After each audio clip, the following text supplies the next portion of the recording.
Today we're going to look at the silver coins that are on the screen right now, and then I have some other nice coins at the very end that we're going to take a look at. Now, the coins on the screen here are going to come from my favorite coin store, and every time I go, I ask for the silver foreign junk coins that he might have. He doesn't always have them. Just sometimes they don't come in. Sometimes if they get too many of them, they have their own sources that they sell them to. But I always find the silver junk coins to be fascinating. Of course, it's mostly Canadian coins and something like that. But I always look for the things that are new to my collection, and in many cases, you can find some quite rare coins that are in not the best shape, but something that would otherwise cost 40, 50, $60, and you're getting them at a spot price. And in this particular case, if I don't watch the silver charts on a daily basis, but every day I go to the coin store, I look, and at the beginning of the year for January, February, silver was staying at about $22. The day that I went to the coin store, it fell to $20 on that day only. And so, as luck would have it, I got these on the very right day. Today, the day that I'm recording this, 2 months later, it's already up to 26. So I have, yeah, that's I guess a 20% increase or so on what I have paid here. And the guy let me in a little bit secret. A lot of people who deal exclusively in foreign junk will actually sort the coins by the silver fineness and then get out the calculator, figure out exactly how much it should be. He does not do that. He goes through and just assumes everything is 80%, weighs it, and that's what he sells it at. And so I don't know what he's paying, but I'm getting a good deal, especially on the coins that come in at sterling or 90%. Now there's a couple of them in here that are under 80%, so I guess it evens out over time. But I have these ranked in the size of the coin, not necessarily the silver content because some are higher than others, but let us get started. And if I didn't say it earlier, I do have some special coins at the end that are not silver. But we're going to start with this coin from Australia, a 3 pence. And while most of the junk silver coins are in poor shape, good, very good, fine. This one's pretty good, closer to uncirculated. And I did not have it. So this one is the 3 pence from 1943 S mint mark on here of KM37. This one is sterling 0.925 with a silver content 0.0419. And so let's say that's about $1 worth of silver just in this first one alone. I believe I paid $36 for the lot, and you can tell me at the end whether or not you think that was worth it. The next coin here is perhaps the craziest coin of the whole lot. So it's got the Chinese dragon design that we see on a lot of Chinese coins from 100 to 140 years ago or so. This one is specifically from the Kwangtung province, which it says across the top. So this one was not intended to circulate through all of China, but only that one province. At the bottom, the value of this coin is 7.2 candarines. So anytime that you needed to go to the store and spend something that costs 7.2 candarines, well, here's your coin. That is actually a weight measurement, I think, and not an actual denomination, but the denomination itself is not listed on here anywhere. I believe it is supposed to be either 10 cents or 1 fen. So I was always amazed when China would have coins that sound like something we would spend, like cents or cash or dollar. But this one has, but in the Chinese currency, it was a fen. Flip this one over. This one is, this side's pretty well worn. I had trouble finding it in my 1800s catalog at first, but it turns out this one is catalog number Y200. It is not dated anywhere, so it was made between 1890 to 1908. This one has a fineness of 0.82 and a weight of 0.0712. So we're looking at about $1.75 in silver value, but even in this rough condition, book value is $3.50 on here.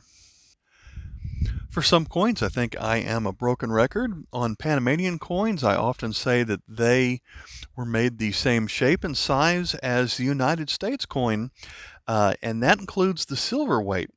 So this is the Panama 10 centésimos of 1961, which was made just like the United States dime 10 cents coin from 1961, which means it is 90% silver with a silver weight of 0.0723.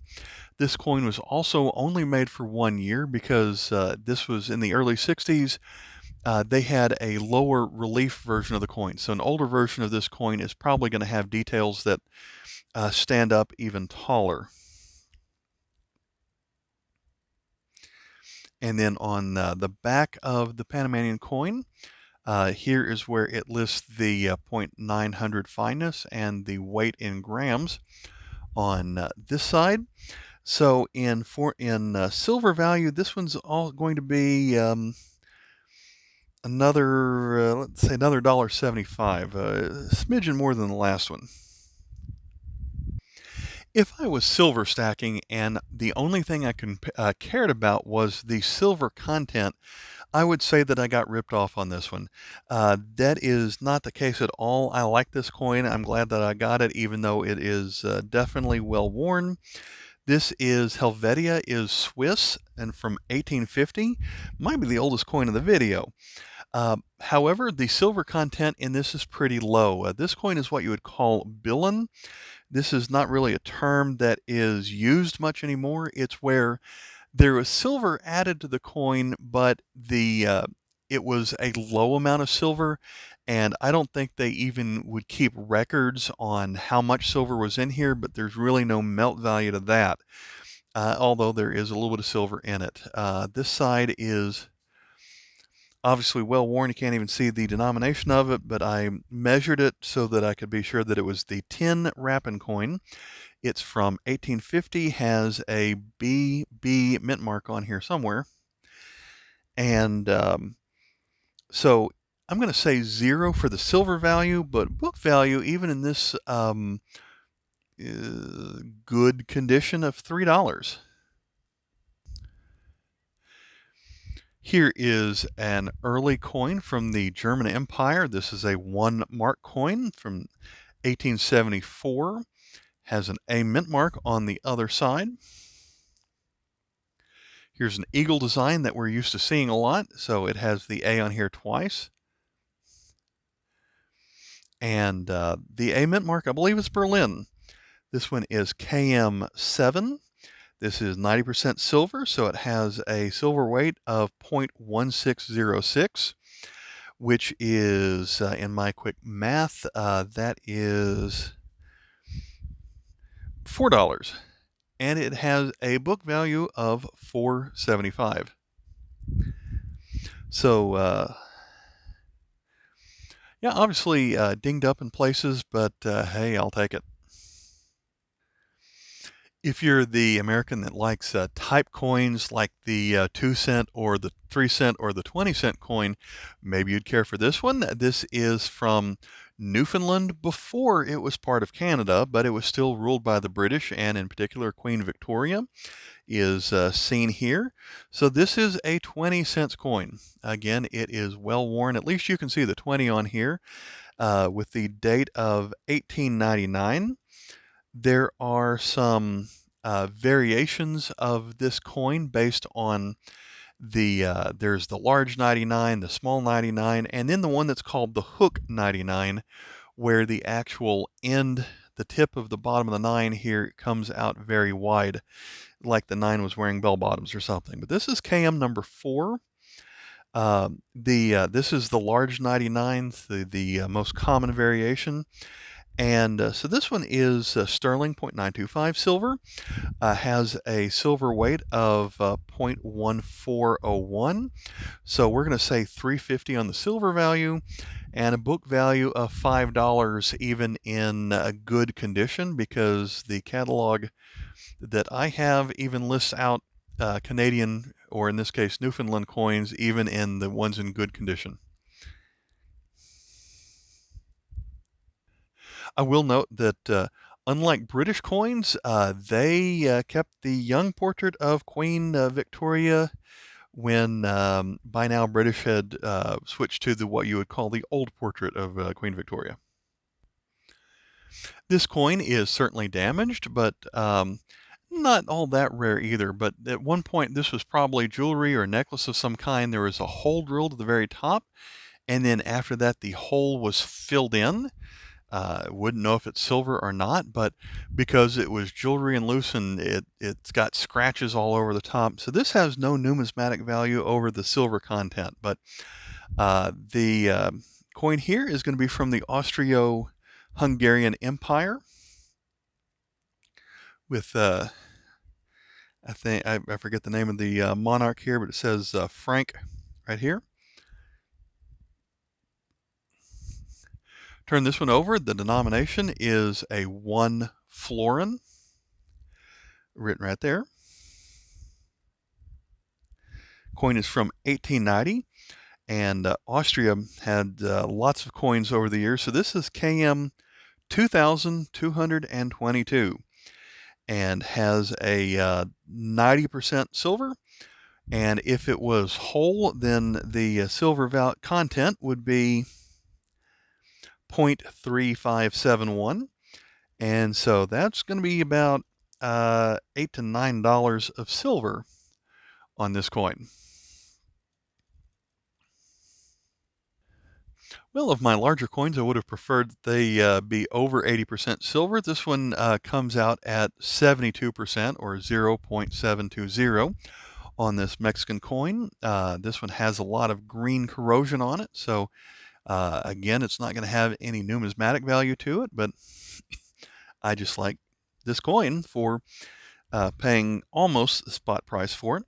This is the 1 peso from 1933, has a Mexico City mint mark above the P in peso, has a design of the cap and rays. So you see the Liberty or Libertad cap there at the top with all the rays coming out of it. This one is KM45. The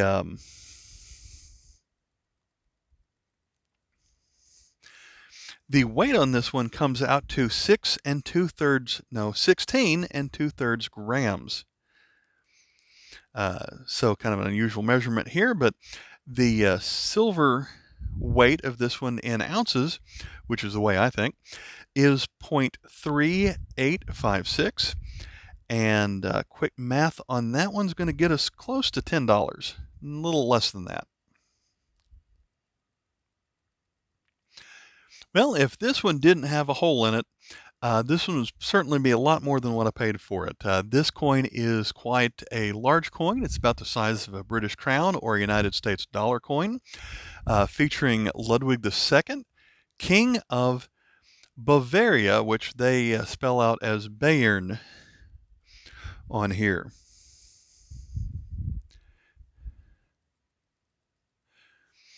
Flip it over. This one is a 5 or 5 mark coin. 1875, had a D mint mark on the other side. KM 896. This one is 90% silver. So if there wasn't a hole in it, the average silver weight of this coin would be 0.8037, which roughly turns into $20. So this coin is $20 of silver in it. And so I paid, as I said earlier, $36 for the whole lot, and it's appreciated 20% since just on the silver value since I paid for it. So those are all the silver coins in this video, but I have some other nice pickups. 4 more coins that we're going to take a look at now. So this dealer has a $3 bin, and the coins that make up the $3 bin are usually coins that are intended for collectors, like crowns, or in this case, a Liberia dollar. Liberia is one of those countries that makes a lot of coins specifically for coin collectors who don't live in Liberia. So they target a lot of United States collectors. So this one has my fingerprint smudges all over it, but still has a lot of its original shine, as you can see on the side. I've picked up Liberian coins that have United States presidents. I've got one with Nolan Ryan on it. This one is from a series of Pioneers of the West. And in particular, this one celebrates Daniel Boone on this $1 coin. So Daniel Boone is often associated with Kentucky. I visited his gravesite in Frankfort a few years ago, so I just thought this one was really neat. Everyone in America knows who Daniel Boone is, so really like this one. This one is 1996 KM 263. There is a $10 version of this coin, which is nearly identical, except that one is made out of silver and is 1 full ounce of 999 silver. This is not the silver version. This is the copper nickel version. There are about 5 or 6 crowns which feature Queen Elizabeth on it, and there's always several of those in this box, like the famous one with then Prince Charles and Diana, or 25th anniversary of her reign, things like that. But the British mints made lots of crowns for the collectors in their territories. And so this is one from Isle of Man. And so I have a bunch of crowns from Isle of Man that I've picked up in this box over the years. So this is the one crown. Features a couple of falcons. So it mentions from 1953 to 1978. It's going to be the 25th anniversary of the coronation of Queen Elizabeth. So this one is KM43, and just like the last coin, there is a silver variation of this coin, which I wish I had. That would be about an ounce, but this one is the copper nickel version. So like I said, there's about 5 or 6 crowns from Britain. I've seen those multiple times, but I see crowns that Britain makes for their other dependencies all the time.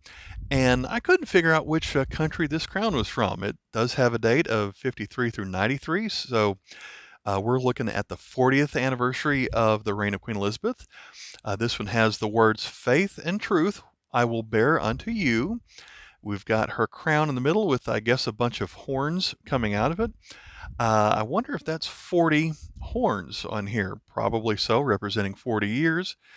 Flip it over. I still couldn't tell what country this is from, but I did like how it had the young portrait of Queen Elizabeth pretty small. It's raised quite a bit off the coin.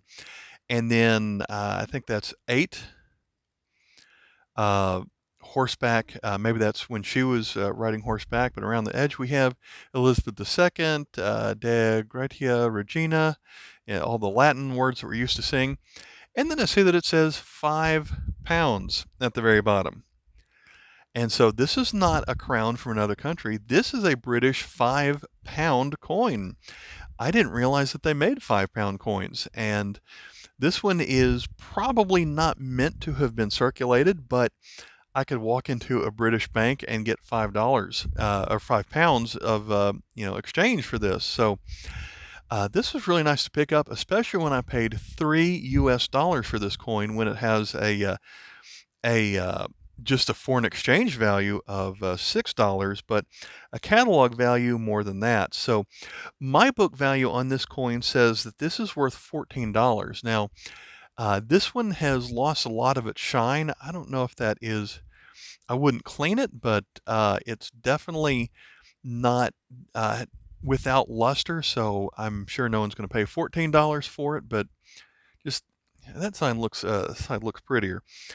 But this one is KM 965, and again there is a silver variation of this coin that is about a full ounce. So neat way you can find, isn't it? So as he got out the bin for me to look through, he said, normally this bin is full of crown-size coins, but I've got some old British coins in here too that have been cleaned. So if you want one, then you can take a look at it. So you can tell it. Whoever cleaned this must have done a really good job, because I don't see scratches on it that you would normally see with cleaning, but still I would say it's kind of obvious for it to be this well worn but still have the appearance of copper on it. But take a look at what this is. This is King Charles. So not today's King Charles, but this was the last King Charles. I guess you'd call that Charles II. And as it's written on here in Latin, Carolus a Carolo, which is Latin for saying Charles, son of Charles. So this is Charles II, son of Charles I. And hey, today we have Charles III on here. But take a look at that. This is going to be a farthing. And I had this coin, I didn't realize it at the time, but I had this coin in, as you could imagine, not even good condition, so poor condition that it was so well worn that you couldn't even see details on it. Certainly an upgrade in my collection. Flip it over here, and I mean, you just don't see this coin, or a coin from 1672, that's what the date on here.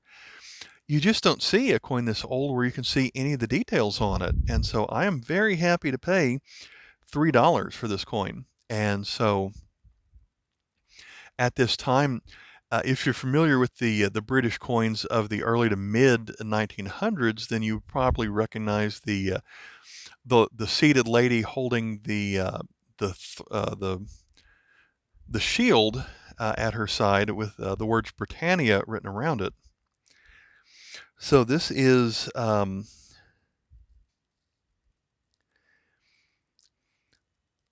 436.1, and the .2 version of this coin, they actually put the date on the edge instead of at the bottom of this side. So it's going to be really difficult to come up with a book value on a coin like this when it's cleaned, because the catalogs don't take account of that. Maybe it really is only worth $3 because it's a clean coin, and the purists don't like the unpureness here of it being clean. Maybe they would prefer my well-worn, you can't see any details version of this coin. But if this one was in very good condition and not cleaned, the catalog value of this coin is $24. And so I will take this coin for $3 all day long. I mean, I don't know that I have any coins of, I can safely say I don't have any coins of anyone before Victoria that has such good detail left on it, where you can actually see the details of the king, how it was common at the time to have these little ribbons coming out the back of the hair. I mean, kings today wouldn't do that, I guess. So it's just a piece of history here that is been well preserved, and I am so happy to have this coin. So I hope you like the silver and these extra coins that are in this video. We're going to have another coin show here in the summer, and I've actually been back to the coin store since I've made this one. So if you like this video, I've got a link to my playlist of the foreign coins showcase linked right now. So thanks for watching. Bye.